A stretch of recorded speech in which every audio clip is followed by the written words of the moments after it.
Muy bien, buenas noches a todos.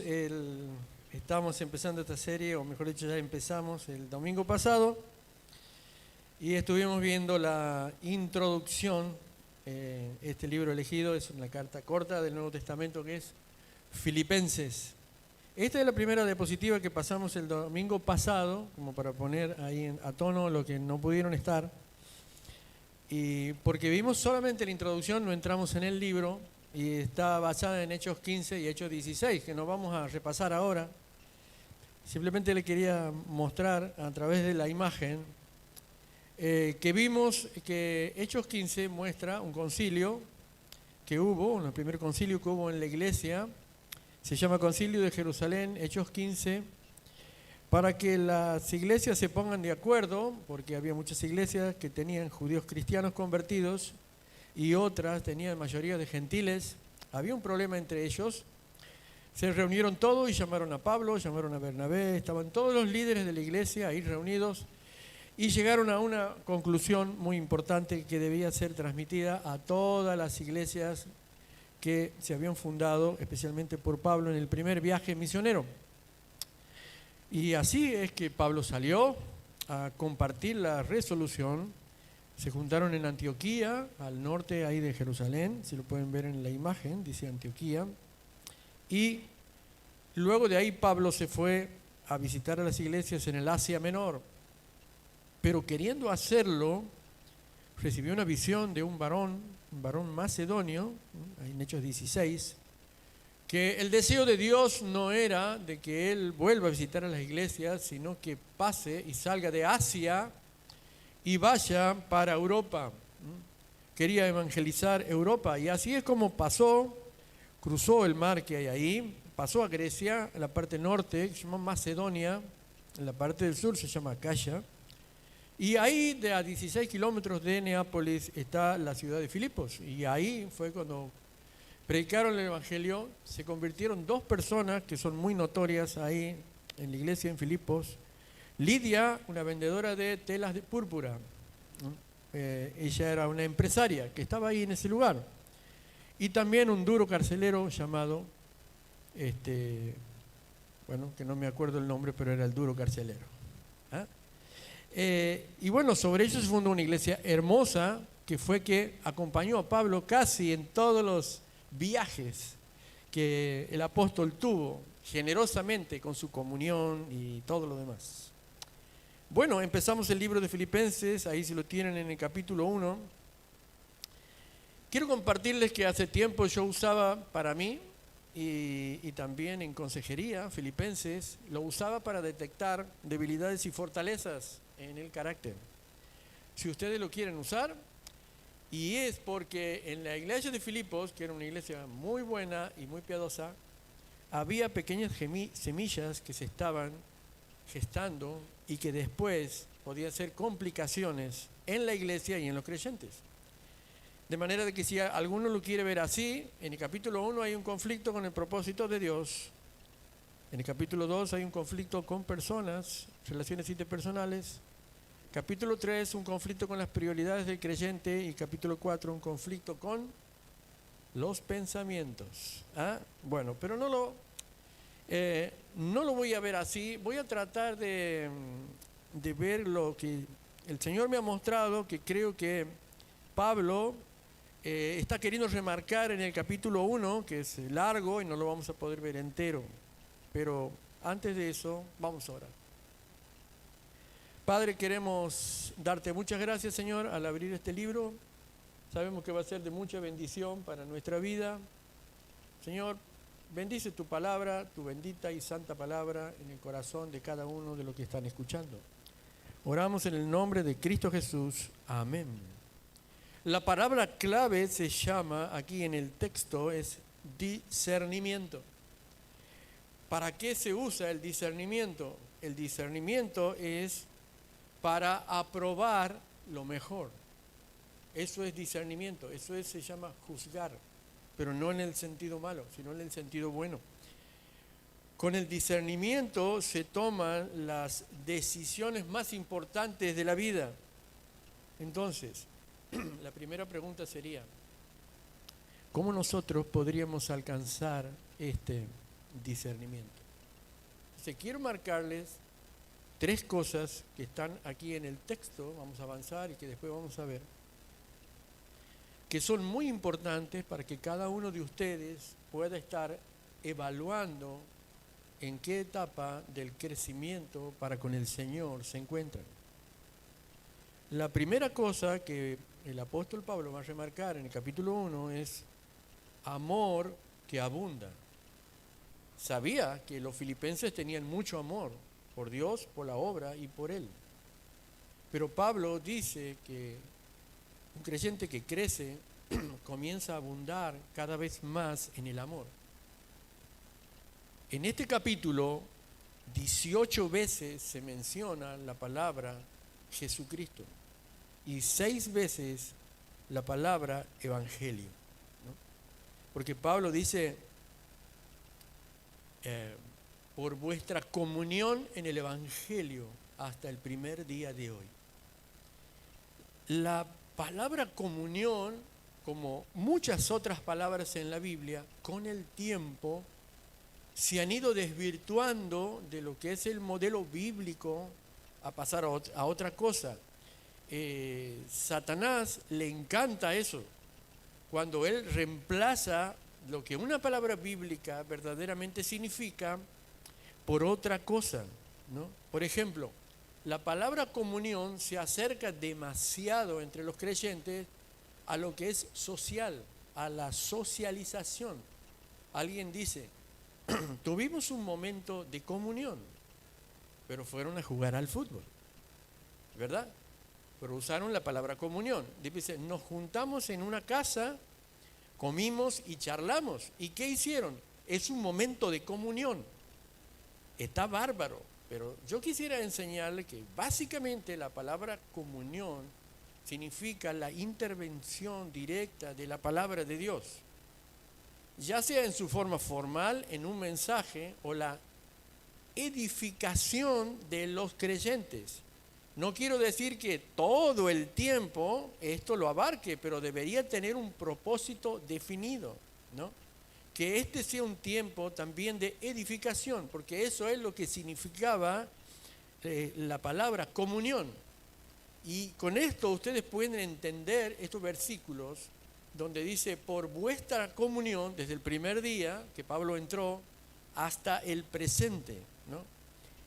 Comunión tiene un contexto, al final del capítulo 4 del libro de Filipenses, tiene un contexto de participación con Pablo, ese es el contexto directo, en la ofrenda para que él pudiera hacer sus viajes misioneros. Pero también tiene el otro, el del evangelio, el de la palabra y el de la mutua edificación. Entonces, primer punto, un amor que abunda, y especialmente en la comunión, pero nosotros ya sabemos qué es comunión. Lo segundo es conocimiento que instruye. Entonces, el conocimiento que instruye está asociado con la palabra de Dios. En la primera etapa de crecimiento de un creyente debe ser un amor para el Señor y que un amor que abunda. Pero la segunda etapa de crecimiento está marcada por la palabra. ¿Cuánto tiempo pasamos con la palabra? Miren lo que dice Hebreos capítulo 5. Versículos 11 y 12. Acerca de esto, dice el autor de Hebreos, tenemos mucho que decir y difícil de explicar, por cuanto se han hecho tardos para oír, porque debiendo ser ya maestros, después de tanto tiempo, tienen necesidad que se les vuelva a enseñar cuáles son los primeros rudimentos de la palabra de Dios. ¿Cuáles son? El explorando la fe, el primer capítulo del nuevo inicio en Cristo, o esas cosas con las que se empieza cuando uno es creyente nuevo, vuelve de nuevo, retrocede, o simplemente está estancado, no sale de ahí. Y habéis llegado a ser tales que tenéis necesidad de leche y no de alimento sólido, es decir, que continúa en el tiempo de ser un bebé espiritual. Punto número 1, amor que abunda. Punto número 2, conocimiento que instruye. Ahora, fíjense en el libro de Primera Reyes, capítulo 3 y versículo 9. Dice así Salomón: da pues a tu siervo corazón entendido para juzgar a tu pueblo y para discernir entre lo bueno y lo malo, porque ¿quién podrá gobernar este pueblo tan grande? Aquí hay un principio muy importante, porque todos tenemos sueños para con Dios, para con la familia y para con el servicio o con la obra. Y pedimos al Señor oportunidades de crecimiento. Y a veces el Señor obstaculiza esa oportunidad porque ve en nosotros que no estamos preparados, no hay crecimiento espiritual. Y entonces Salomón ansiaba cosas grandes. Y por eso es que él focaliza o se enfoca en que el Señor le ayude con entendimiento y discernimiento para un pueblo que era gigantesco y que él tenía que juzgar.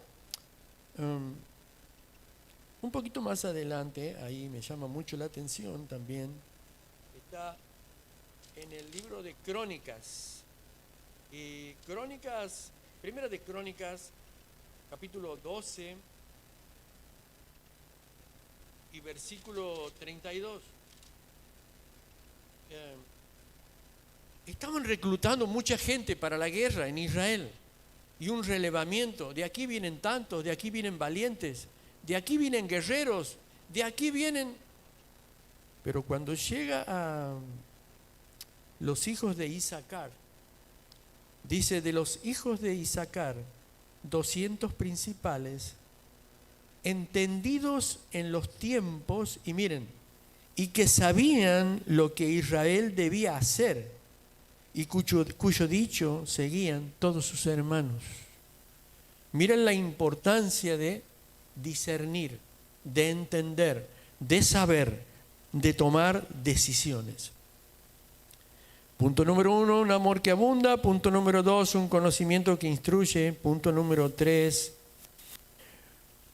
discernimiento que entiende.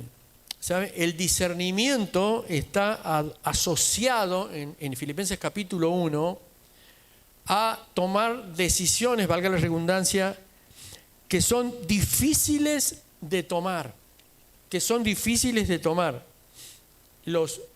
Los ingleses, cuando traducen el Antiguo Testamento, traducen la palabra discernimiento de Filipenses 1 como perspicacia.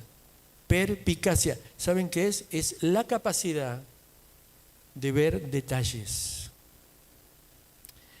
En el FBI norteamericano pasaban una película que era una evaluación para oficiales de 30 segundos y tenían que escribir mínimo 200 detalles de lo que veían en 30 segundos, ¿no? Bueno, el discernimiento es la capacidad para captar detalles. En el Nuevo Testamento es separar para distinguir. ¿Qué quiere decir esto? Tengo que tomar decisiones, pero hay opción 1, opción 2, opción 3, opción 4, opción 5. ¿Cuál tomo? El discernimiento te va a dar esa capacidad, pero el discernimiento es crecimiento espiritual. Primero amor que abunda, después conocimiento que instruye, y ahí viene el discernimiento. 3 áreas de discernimiento en las cuales nosotros deberíamos tener prioridad. Número 1, Dios. Número 2, la familia. Número 3, servicio o ministerio. ¿Entendió bien el orden, no? Número 1, Dios. Número 2, no el ministerio. Número 2, la familia. Número 3, el servicio. Y ahora que yo salgo de Crónicas y me vuelvo al libro de Filipenses, en el capítulo 1, estas 3 áreas en las cuales deberías tener prioridad, atendé bien, son estas. Puedo pensar, versículo 3, Doy gracias a mi Dios siempre que me acuerdo de vosotros. ¿Saben? Yo podría estar 1 hora y media hablando, o 2 horas, si tuviera que explicar Dios, la familia y el ministerio, ¿no?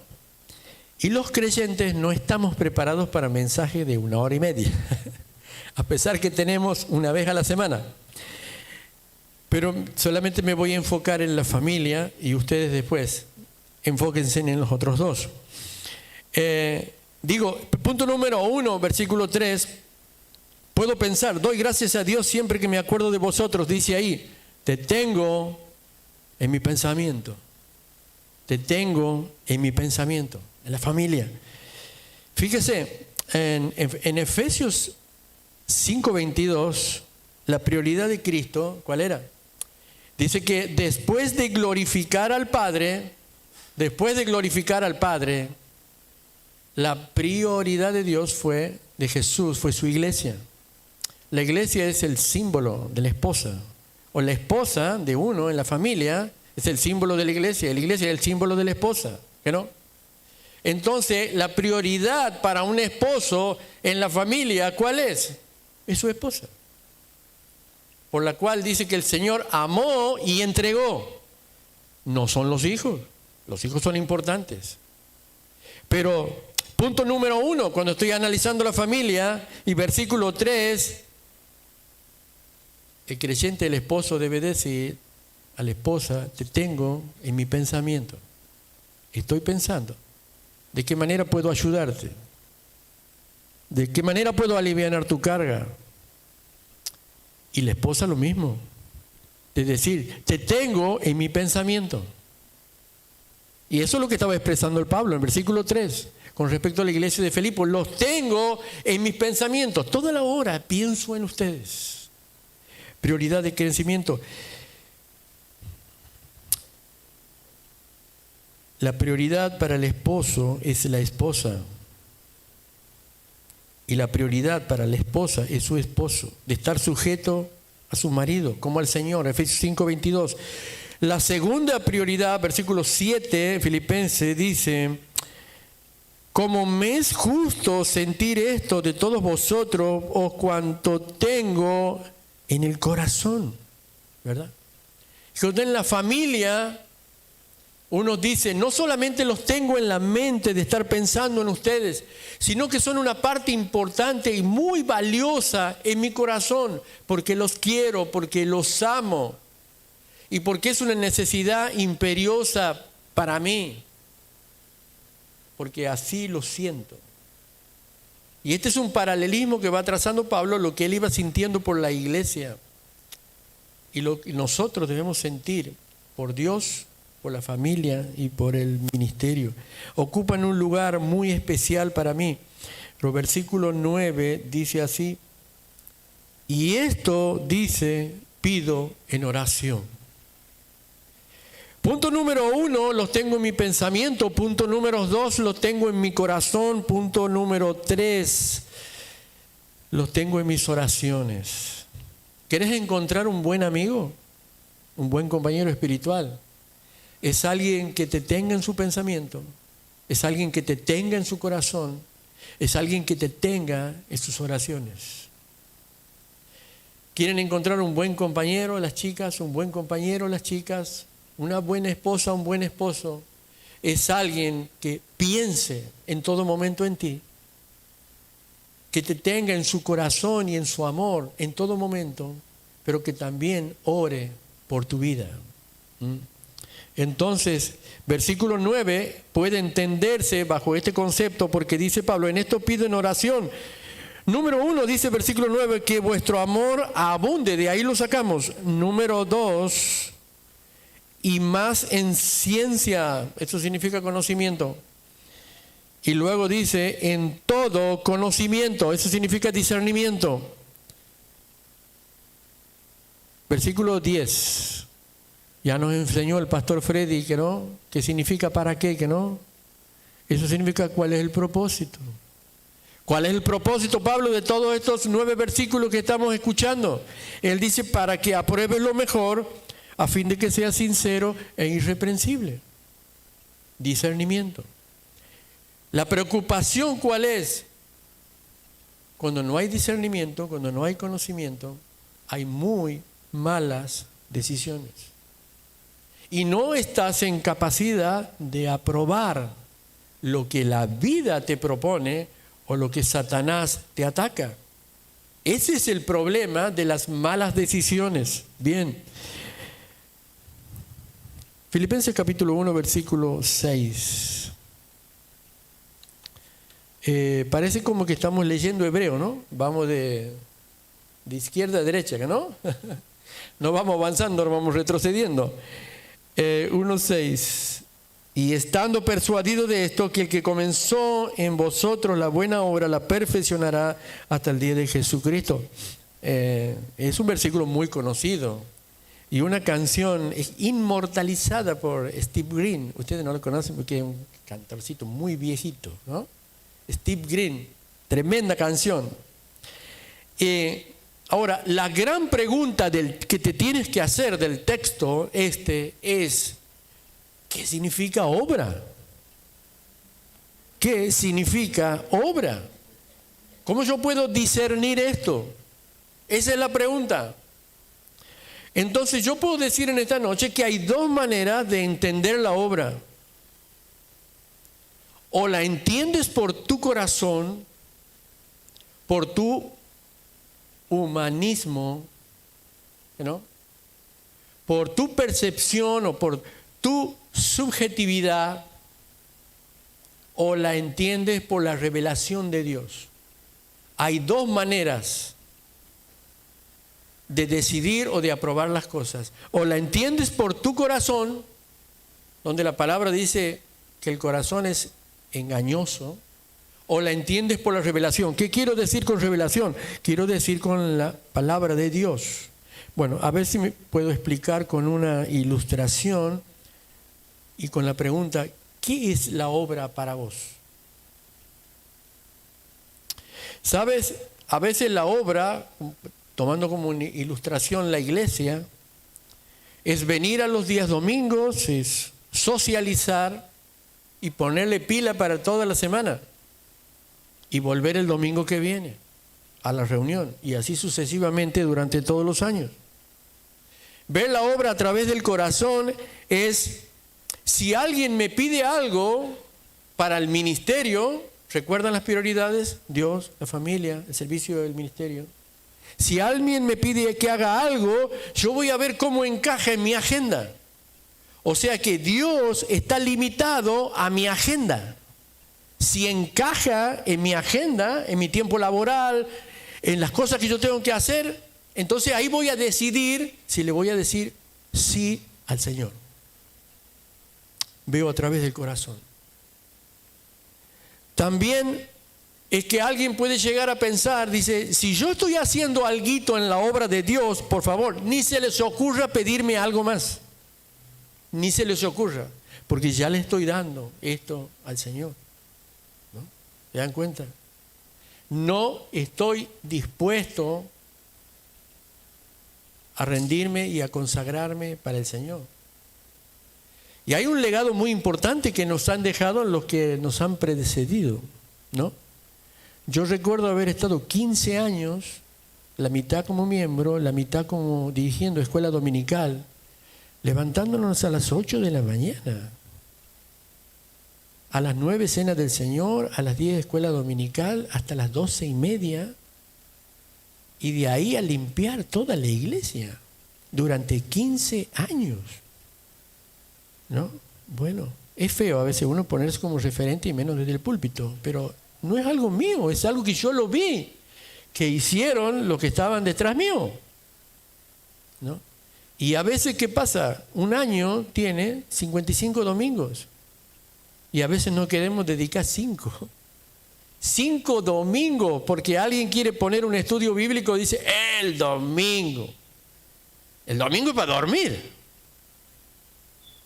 O dice: no, ¿cómo me van a decir que tengo que hacer este trabajo, este ministerio o esta limpieza en el domingo? ¿Te das cuenta? Bueno, esas son decisiones que a veces se llevan por el corazón y que no hay discernimiento. Ya nuestra vida no es nuestra, es del Señor. Nuestro paso es transitorio, vamos hacia tiempos eternos con el Señor. Y la gloria es para Él. Por eso comunión también significa más que ofrendar en el libro de Filipenses, mucho más que eso. Significa los 3 estadios del creyente: salvación, vida cristiana y la venida del Señor, el arrebatamiento. Y la obra que el Señor hace, que quiere completar, es también ayudarnos en la vida cristiana a nosotros. Pero a veces nosotros impedimos eso, porque discernimos con el corazón. Discernimos con el corazón. Ahora vos me preguntarás, ¿qué significaría si yo estoy en una etapa del crecimiento cuando ya no veo con el corazón, sino veo a través de la revelación? ¿Qué quiere decir eso? Entiendo la vida bíblicamente. No creo que pueda explicarlo, pero sí creo que si estamos hablando de revelación, la Biblia lo podría explicar, ¿no? Y alguien que fue usado por Dios para escribir dijo esto: en cuanto a entender la vida a través de la revelación, dijo así: qué bella es tu morada, oh Señor. Anhelo y hasta desfallezco de deseo por entrar en los atrios de mi Señor. Con todo mi ser y mi cuerpo y mi alma gritaré con alegría al Dios viviente. Hasta el gorrión encuentra un hogar y la golondrina construye su nido y cría sus polluelos cerca de tu altar, Señor. Oh Señor, mi Rey, mi Dios, qué alegría para los que pueden vivir en tu casa cantando siempre tus alabanzas. Y aquí el salmista dice, qué alegría. No solamente los que vienen los domingos, o una vez a la semana o 2, sino dice, qué maravilloso los que viven adentro del templo. Qué increíble que debe ser, ¿no? Eso dijo David en el Salmo 84, ¿no? Entonces, maravilloso, vida cristiana. En cualquier momento el Señor viene. Apocalipsis 3:10 dice, por cuanto has guardado la palabra de mi paciencia, yo también te guardaré de la hora de la prueba que ha de venir sobre el mundo entero para probar a los que moran sobre la tierra. Vamos terminando. Creo que todos tenemos sueños, desde los pequeñitos hasta los adolescentes, hasta los jóvenes, hasta los más grandes, tenemos sueños. Si uno mira a través del corazón, tiene sueños para sí mismo. Si uno mira a través de la revelación, tiene sueños para Dios. La pregunta ¿es mi sueño el sueño de Dios? ¿Es mi obra, la que yo entiendo como obra, la obra de Dios? ¿Ayudará a Dios a cumplir la obra que yo estoy soñando? ¿Ayudará a Dios?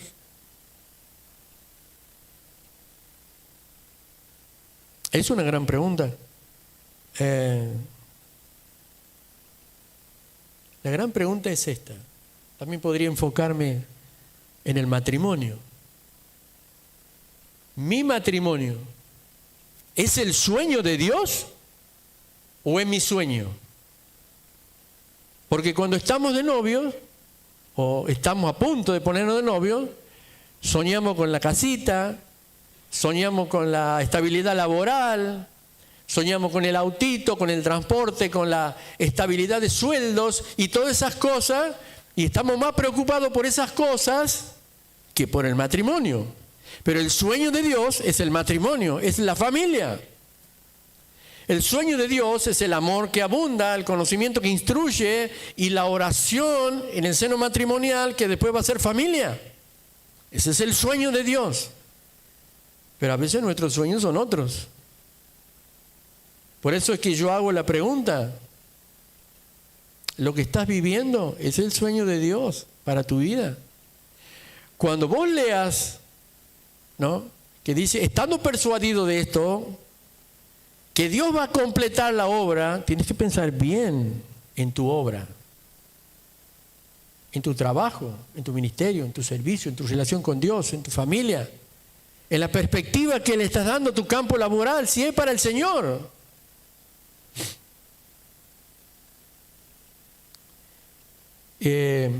Jesús en Juan capítulo 6 se encontró ahí con un montón de gentes y estaban ahí los discípulos. Y Jesús les dijo, les digo la verdad, ustedes quieren estar conmigo porque les di de comer, no porque hayan entendido las señales que yo hice. Y a veces nosotros, sin darnos cuenta, por no estar en una etapa de crecimiento y de discernimiento espiritual,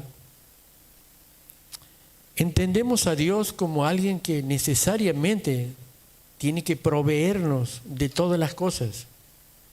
Y cuando ya nos provee de salud, de bienestar material, de comodidad económica, ya creemos que estamos bien, que ese es el sueño que nosotros hemos alcanzado. Pero ese no es el sueño de Dios. Dios quiere otra cosa, otra cosa. Y ustedes me dirán, ¿quién? Por ejemplo, uno de los sueños de Dios para nosotros es, mientras están yendo, prediquen el Evangelio, vayan bautizando a las personas y enséñeles que guarden todas las cosas, que guarden todos mis mandamientos. Ese es el sueño de Dios, porque el Señor viene pronto, el arrebatamiento viene pronto. Entonces, en esta noche podríamos focalizarnos a través del libro de Filipenses, orar que el Señor nos muestre en qué etapa de nuestro crecimiento estamos. ¿Sabe qué dijo Pablo en el capítulo 1 de Filipenses? Para mí el vivir es Cristo. ¿Sabe qué? Eso resume todo. Amor que abunda, conocimiento que instruye y vida de oración. Esas tres cosas. Y Pablo tenía las otras tres prioridades: Dios, la familia, el ministerio. Y eso se lo transmitió a la iglesia de Filipos. Y eso es lo que la palabra de Dios quiere transmitirnos a nosotros, para que no tomemos malas decisiones y para que podamos aprobar lo mejor, ¿no? Entonces el Señor no está solamente para proveer para nuestros caprichos del corazón, sino Él quiere cumplir su sueño en tu vida.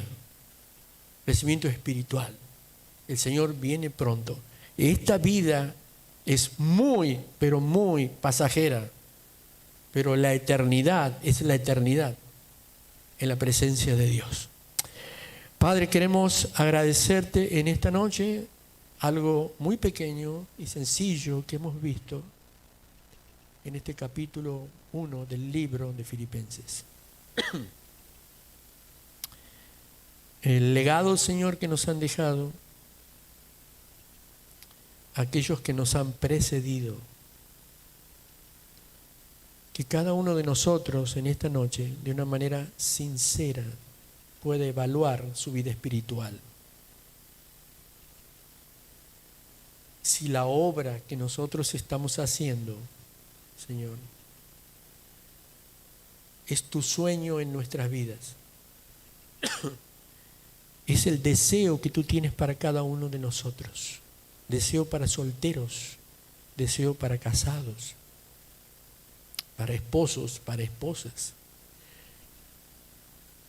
En la situación que nosotros nos encontremos, Señor, y que podamos entender la vida a través de la revelación de la palabra y no del corazón. Y que podamos decir junto al apóstol Pablo, para mí el vivir es Cristo y el morir es ganancia. Oramos en el nombre de Cristo Jesús. Amén. Dios le bendiga.